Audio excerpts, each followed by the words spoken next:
Hey there, and welcome to another Change Catalyst conversation where we talk about anything and everything that has to do with building cohesive, vision-driven teams that make sustainable change happen, even when change seems impossible.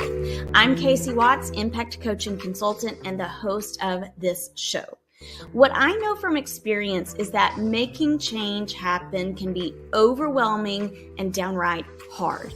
Sometimes as an instructional leader, you survey your organization from a bird's eye view, and it can seem as though you're witnessing an anthill that's been knocked down and ants are scattering everywhere. No one has a collective understanding of why change should happen or what change to begin first. You notice false starts again and again because a solid action plan hasn't been crafted, or you're met with resistance because you don't know how to motivate such complex people. The thing about ants, though, is that they have one common goal, and that is to collectively rebuild one solid anthill. But this doesn't always happen for schools. You see, we can say as much as we want that Tier 1 instruction needs to happen, or that a curriculum needs to be implemented with fidelity, or that PLCs need to be collaborative and support student learning. But these broad, ambiguous goals do nothing to help teachers and staff build capacity and actually make change happen. And that leads to schools remaining in a cycle of stagnancy, experiencing the same problems and ineffectively repeating the same initiatives again and again. This leads to low morale, burnout, high turnover, and it leaves our students to suffer most. But if instructional leaders can get really clear on a narrowed instructional focus and script the critical moves for people, then we can make collective efficacy, a united colony of educators, if you will, possible. My goal is to make cohesive, vision-driven school teams a possibility. I help school leaders zoom out to cast vision and then zoom back in to script critical moves that help teams collectively go farther, faster, and better, even when change seems impossible. One way I do this is by coaching leaders through the Clarity Cycle framework, a cycle for building sustainable capacity through intentional clarity processes. Are you ready to feel great about exactly where you and your campus are headed? And are you ready to know exactly how you're going to get there? If so, you're going to want to stop right now and head to catchingupwithcasey.com to learn more about the Clarity Cycle framework, and then come back to catch up on this episode. It'll still be here when you get back. Okay, now that you are primed for thinking about cohesive, vision-driven teams that make change happen, let's jump into this week's Change Catalyst conversation.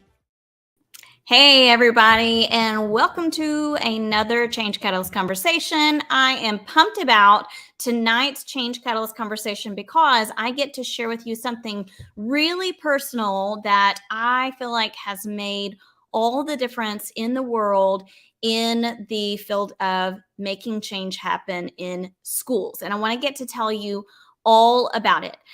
If you are coming in with us live, I want you to be sure to drop your name, where you are, what brings you to this episode in the comments so that I can see that you're here. And as we're going through this episode, if you have questions or you have ideas or thoughts, or you're feeling like you could say me too to any of the things that I'm sharing, drop a hashtag me too in the comments. Because remember, we are nothing if we are not in this all together. So I want to be sure I'm not alone in hearing about your experiences if they're similar to mine. Okay, so we're going to get started. And what I want to do tonight is share with you about how the Clarity Cycle came to be, how I used it in schools to make school change happen, what my life was like before Clarity Cycles and what it was like after. And more importantly, not just what my life was like before and after, but what the lives of teachers and staff and students was like before and after. So are you ready to hear about what can be different before Clarity Cycles and after Clarity Cycles? Because if so, we're about to jump into the conversation. So I want to start by having you think about ants. And I've been giving this idea about ants and anthills and ants working together quite a bit recently, so much so that I decided to include it in this graphic just so we have this visual in mind. And like I said, as I'm going through this, I want to tell you what's happened before and what's happened after clarity cycles. So let me just tell you my experience before. And remember, these experiences probably sound extremely familiar to you. And if that's the case, I want to know I'm not alone. So drop a hashtag me too in the comments. So clarity cycles, and guys, listen, you are probably going to hear this noise in the background. We have a baby raccoon that we are rehabilitating, and that's the baby raccoon. I think it feels like it's hungry, and it is like really hungry apparently, but I just fed it. So I promise it's okay, and it's not hurting. It's just wants me to know that it's here. Okay. So I'm just going to move on like it's a technical glitch in the background. Okay, here we go. Clarity cycles were born from this overwhelming feeling of not being able. Okay, I just need to know, can you guys hear that? Can you drop in the comments if you hear the sound of this raccoon? I'm hoping that it quiets down. I mean, it has to. Maybe my husband can come get it. Oh my gosh, y'all. I think you can hear it. I'm just going to say, hey, Hubs, why don't you come get this raccoon? So I just said it's totally fine. Oh my gosh, thank you so much for understanding. Please come get the coon. Oh, the raccoon. Okay. And maybe it'll quiet down. I don't know. Listen, let's just keep moving forward. Can I just tell you the story of the raccoon? Because I'm not going to be able to focus on what I'm talking about right now. But listen, here's what happened. Here's the thing. We have rehabilitated squirrels before. And so we recently had a big storm, and one of my daughter's friends called and said, hey, we've got this squirrel. Can you come and get it and rehabilitate it? And we were like, sure, we'll come and pick it up. Well, they got to my daughter's friend's house, and this girl pulled this thing out from under her shirt, squirrel. And my husband was like, yeah, that's not a squirrel. That is definitely a raccoon. And so we are now rehabilitating this raccoon that is like not even 3 weeks old. It still has its eyes closed. It doesn't have ear holes. And he's getting it right now. So thank you. Just so you know, you're live. Raccoon's live. Everybody's live. So we've been caring for it. And it's like you have to feed it. You have to feed it every 2 or 3 hours.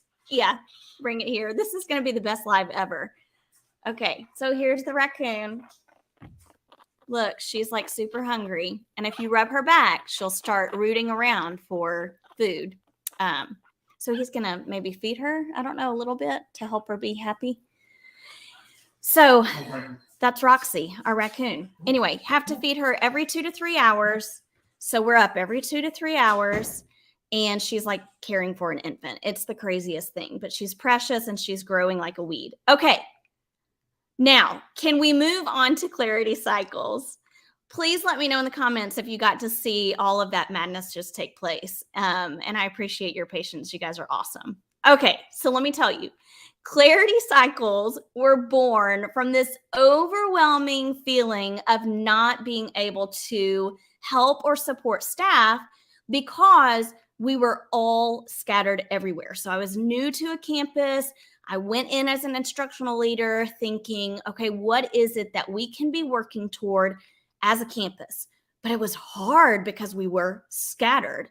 And before clarity cycles, when I was at a primary campus, I noticed that we all had these different ideas of like what small group instruction was, or what is guided reading.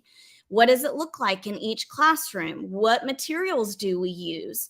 I remember the new hires feeling super frustrated because they didn't know exactly what was expected of them, or they didn't know exactly what to be doing during their small group instruction.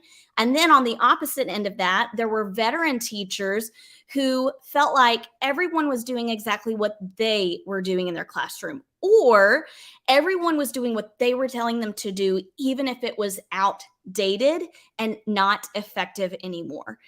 So I knew that there was frustration for everyone, and I knew that our focus truly needed to be small group instruction, but it just felt like too much, too overwhelming.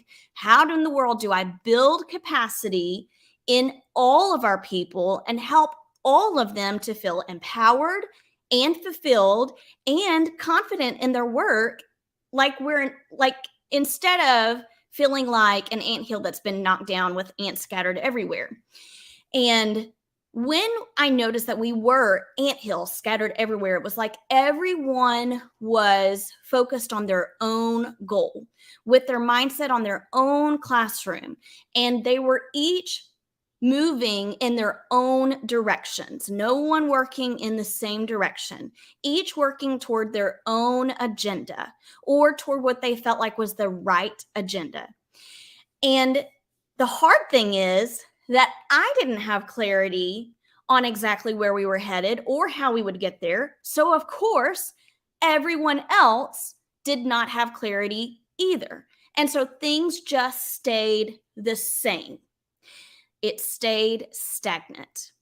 And that included student learning. Student learning remained stagnant. And that included teacher capacity. It remained stagnant. And that is even more frustrating than feeling scattered, is when you just remain stagnant. But after we implemented clarity cycles and I finally figured out like how we can make forward movement faster, better, it was this magical experience. Now, I'm not going to say it was like immediate, but it was a magical experience after several successes to feel like we were working toward the same things. And our school finally felt like something that every kind of teacher, new or veteran, could be a part of and wanted to be a part of. So I know you guys want this to be your experience. You want to be in a school and you want to be the leader of a school that everyone wants to be a part of, right? So that's what the clarity cycle did for us. So I want to tell you, before clarity cycles, when we started focusing on guided reading and small group instruction, it was like this big blob. Our instructional focus was just a blob of confusion. And I remember thinking, why aren't people understanding what our focus is and how to get there? Well, it's because they're asking, okay, what does guided reading even mean? Like, what, even if we said we want guided reading to be implemented with fidelity, okay, so I'll do it with fidelity. But that can mean one thing to one person and something totally different to another person. So what does the guided reading and small group instruction look like? What does it sound like? Who comes up with what it looks like and sounds like? This kind of broad, ambiguous focus does nothing to help people take steps toward making change happen. But with a clarity cycle, we're able to cast this vision and script the critical moves that make our people a part of this change story. And we're able to get super clear about where we're headed and how we're going to get there. Okay. So I just want to zoom in a little bit so you can see what happens to this big blob of an instructional goal after you start working through a clarity cycle, because I want you to see how critical moves can be scripted. So notice, before, an instructional focus might be guided reading or small group instruction. We want guided reading to be implemented with fidelity. Okay. After a clarity cycle, though, we narrow down to the question, what does the journey look like for streamlined small group instruction? And I want you to notice the top, there are 5 scripted critical moves. And this was shown to our teachers so they could see where we're headed, how we're getting there. And you'll notice at the bottom, it's not 5 anymore. It's 10 steps, 10 critical moves that they were a part of creating and crafting so we could all know where we are going and how we are going to get there. That's just one small piece of a clarity cycle. Okay. So let's talk about that term clarity. How and why does clarity help us move farther, faster, and better? And to really take a look at this, we're going to jump into the work of John Hattie. And I want to focus on his research on teacher clarity. And you'll notice that teacher clarity has a significant potential to considerably accelerate student learning, an effect size of 0.84. That's massive. And what I want to also look at is the Webster definition of clarity. So from Webster, clarity means the quality of being clear, such as the quality of being easily understood, the state of having a full, detailed, and orderly mental grasp of something, the quality of being easily seen or heard, the quality of being easily seen through, right? Now, let me bring you to this book, Clarity for Learning. This was written by John Almarode and Kara Vandas. And when we look at clarity for learning for students, I mean, that's what it's focused on. It is focused on student learning. But I think what's important for us to start to understand is how Hattie's research can be as applicable to people in the workplace as it can for student learning, right? So we've looked at teacher clarity and the effect size. We've looked at Webster's dictionary definition. Now I want to read to you the definition from John Hattie in the book, Clarity for Learning. And here is what John Hattie says about clarity for learning. Hattie, 2009, describes clarity as communicating the learning intentions and success criteria for the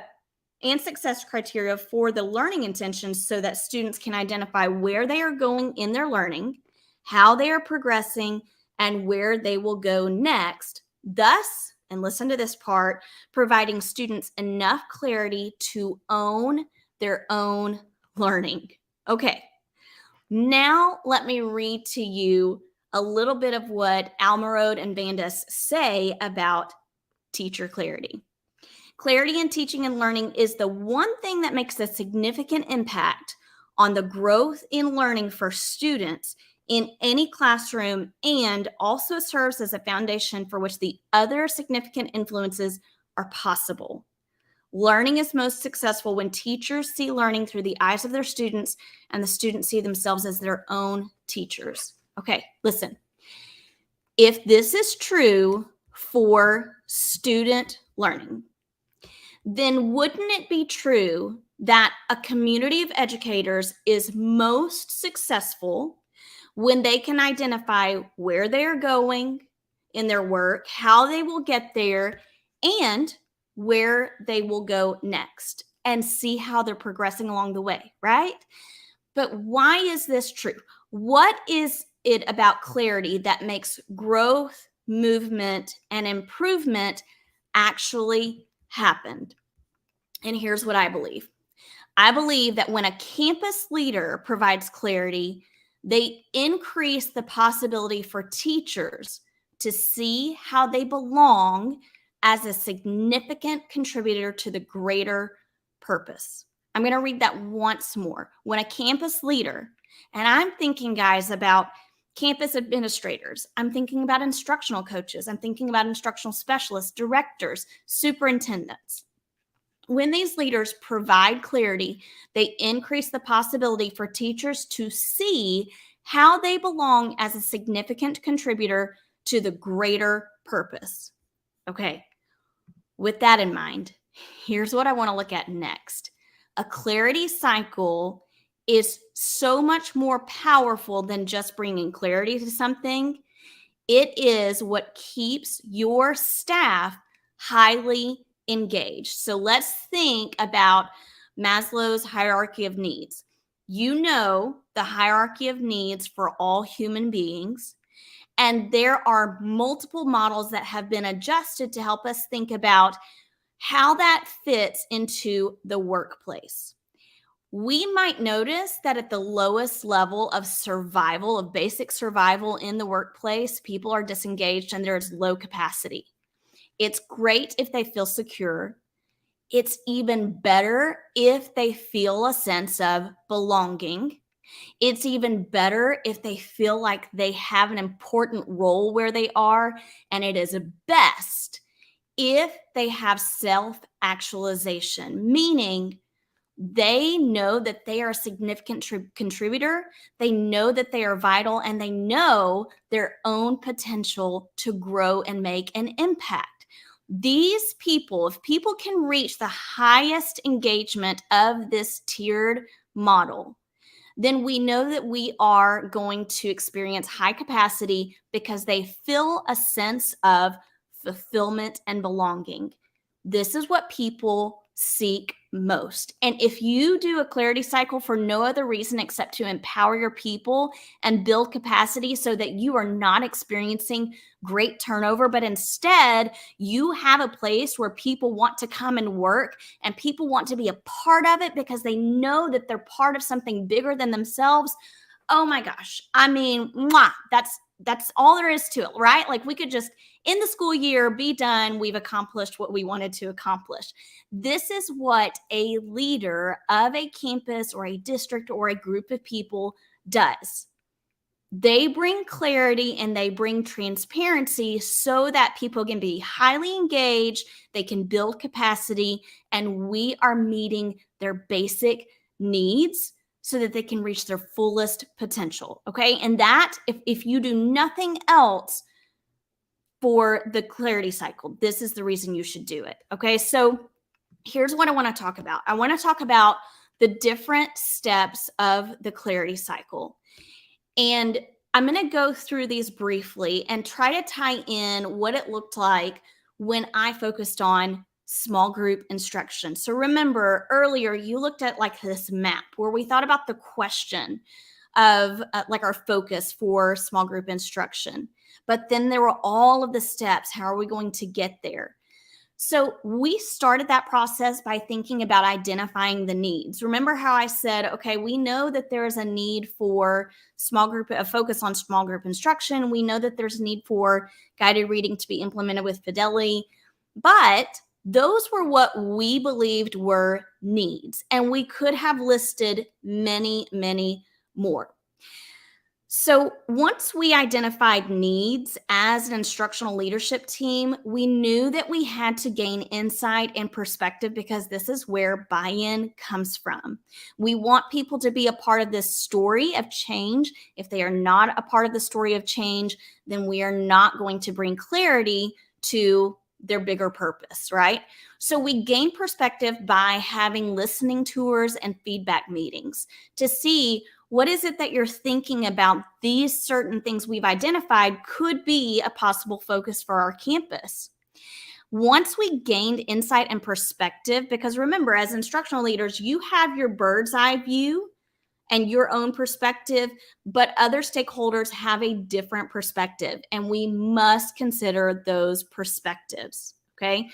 So once you gain perspective, you can adjust and shift what the focus needs to be, and you can determine a very clear focus with all perspectives in mind from all stakeholders. And I'm not just thinking about the perspectives of campus leaders. I'm thinking also about the perspectives of teachers, students, community members, businesses. You're thinking about the perspective of all stakeholders so that you can determine a focus that everyone can become a part of and buy into.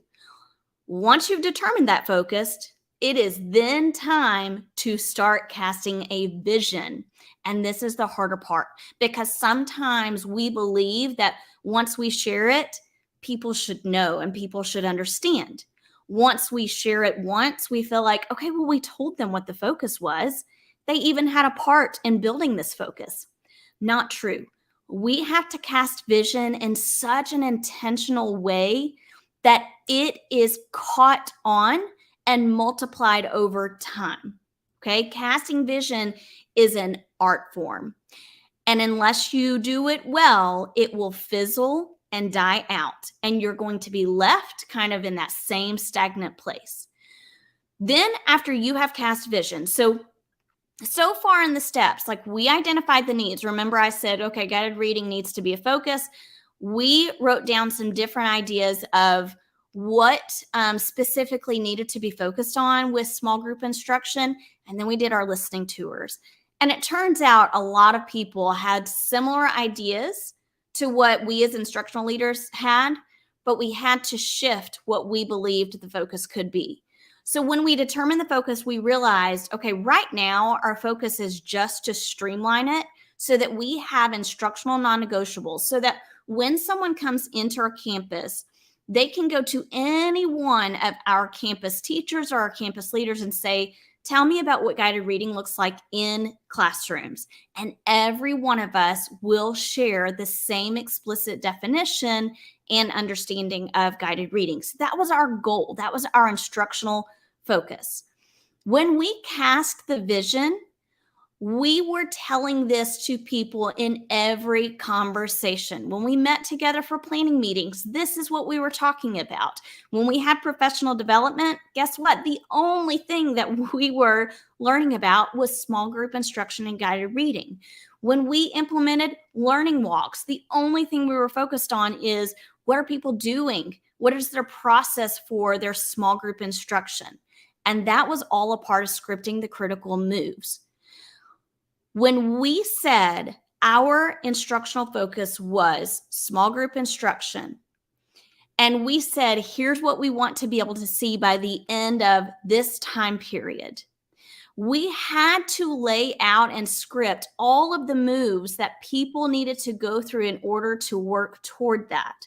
Because without scripting the critical moves, they're going back into their own little worlds and they're continuing in their same processes. When you script the critical moves, though, you give them something to look forward to, a next step, and then a next step, and then a next step, okay? After you've scripted the critical moves and you're working through them, the last thing that you're going to do is celebrate systematically. And that means that you have a system for celebrating the small successes over time, okay? Clarity cycles go through this process. And I want to bring your attention to this quote from the book Switch by Chip and Dan Heath. Fantastic read. Of course, it's one of my favorites, and you can tell by all of the sticky notes. But really, when we're thinking about leadership, campus leaders, and instructional focus, we are in the business of change management, and that's all there is to it. If you're an instructional leader of any kind, you're in the business of change management. Here's what Chip and Dan Heath say about change, though. There won't be a moment when your community starts to, and I inserted, engage with high capacity. There will be a process. To lead a process requires persistence. So they give this example of you're not going to see a baby just walking. There's not a moment where they just boom, walk. There is a process to that. And there is a persistence behind that process, right? And it's the same thing when you're going through a clarity cycle. There is a process, and you have to be persistent about it, and you have to be patient, and you have to believe in it. Going through a clarity cycle is time consuming. It can be challenging work, but it is so worth it. I can tell you from experience, there have been times that I've not gone through the clarity cycle, and it was that before pictures of the ants scattered everywhere. And then I've been through the experience after the clarity cycle where we all knew where we were going, how we were going to get there, and what it was going to look like when we did get there. And I want you to go through a clarity cycle. I want you to know all of the little pieces and components that go into a clarity cycle, because what I've shared tonight is just a smidgen of what is included in a full-on clarity cycle. So here's what I am pitching to you. What I'm pitching is that you join me for the first ever Clarity Cycle Mastermind that is happening in June. I've got a June cohort that's going to be going on the full month of June. It says only 7 spots available, but I am down to only 2 spots. Now, I am considering increasing that number, so I might open it up for more people to be able to join this cohort for the month of June. But what we are doing in this mastermind is we are truly coming together as instructional leaders. I've got principals, assistant principals, and instructional coaches who are coming together, and we are thinking about what it could look like to go through a clarity cycle next year with your staff. And this is the perfect time because I know that right now you are starting to think about what your instructional focus is for next year. And if you are going to have an instructional focus, it is imperative that you go through a clarity cycle so that you can bring transparency and clarity to your people so that they can go farther, faster, and better while doing it collectively. This is how you build capacity, and this is how you reach collective efficacy. Okay? So all you have to do to get to the Clarity Cycle Mastermind cohort and learn more about it is go to bit.ly/Clarity Cycle. It's right here at the bottom of the screen. You can go to it and check it out. Let me tell you what you're getting when you join this cohort. You're getting 3 live virtual sessions with me and with other cohort members to mastermind around these 6 components of the clarity cycle. I've got this great workbook that scripts the critical moves for each step. And we're going to go through all of that together so you can start the year super strong and ready to lead your people. You also get access to this ongoing discussion with me and other cohort members through Marco Polo, an app that I use on the daily so we can have casual conversation where you come as you are, you come as you please, and you share about everything that's on your mind. And then finally, here's what you get. You get the lowest launch price of the first ever Clarity Cycle Mastermind. This is the lowest price that it will ever be. It will only go up and increase from here. So here's what I want to know from you. I want to know what you felt like from this conversation tonight. Hey, Michelle Boulin is going to be a part of the Clarity Cycle Mastermind. She's coming with her principal, and it's going to be awesome. I cannot wait. We're going to have so much fun and learn so much together and be ready to start next year strong. I'm just so excited about it. So tell me in the comments what you feel like was most useful for you here tonight. Maybe you're thinking about some of the stories that I shared and how similar it is to what you have experienced. I can tell you, I told you a little bit about going through the clarity cycle with small group instruction. Guys, I have gone through a clarity cycle with PLCs. We have gone through the clarity cycle when implementing a new curriculum framework. This is the way to bring clarity to what you are doing with your campus or your district, okay? It is the way to go. I love it so much. I don't think I could move forward in implementing any kind of change or implementing any new instructional focus without going through a clarity cycle. Someone said, it's like you read my mind. I have a huge need to get my own clarity cycle going for my goals next year. Yes, do it. And guys, if you will message me, send me like a Facebook message or email me at catchingupwithcasey@gmail.com. And I will get you just like a shorter version of this clarity cycle workbook so you can see those steps and be able to print them out. The workbook itself, like I said, has all of them, like the critical moves for each component. Okay. And let's see. So Hunter said, we must understand what is driving our system. If we don't, how can we do anything to significantly contribute? You make a great point. Yes, absolutely, Hunter. If we don't do anything, or if we don't, how can we do anything to significantly contribute? And that's what people want. People want to be able to contribute. Okay, guys, I so enjoyed this evening with you. I'm so happy that so many of you were understanding about our raccoon and the fact that I had to reschedule for tonight instead of doing it last night because life happens. Okay, until next time, I want you to drop me some comments. Let me know what you're thinking about the Clarity Cycle Mastermind. If you want more information, if you want a one-on-one conversation with me, go to my website or just send me a message and I will be happy to follow up with you. Okay, see you guys later. Hey guys, I want to give a huge shout out to you for tuning into today's Change Catalyst conversation. I would love for you to do me two solid favors. Number one, if you have enjoyed this or any other Change Catalyst conversation, do me a favor and hit subscribe. I've got a lot of great content and guests coming up, and I don't want you to miss any of it. Number two, if you are thinking of a friend or colleague who could benefit from this show, share it with them. The only way to make change happen is through a multiplier effect. And you can be a multiplier by sharing this show. Until next time, I want you to go off and do the great things that change catalysts do.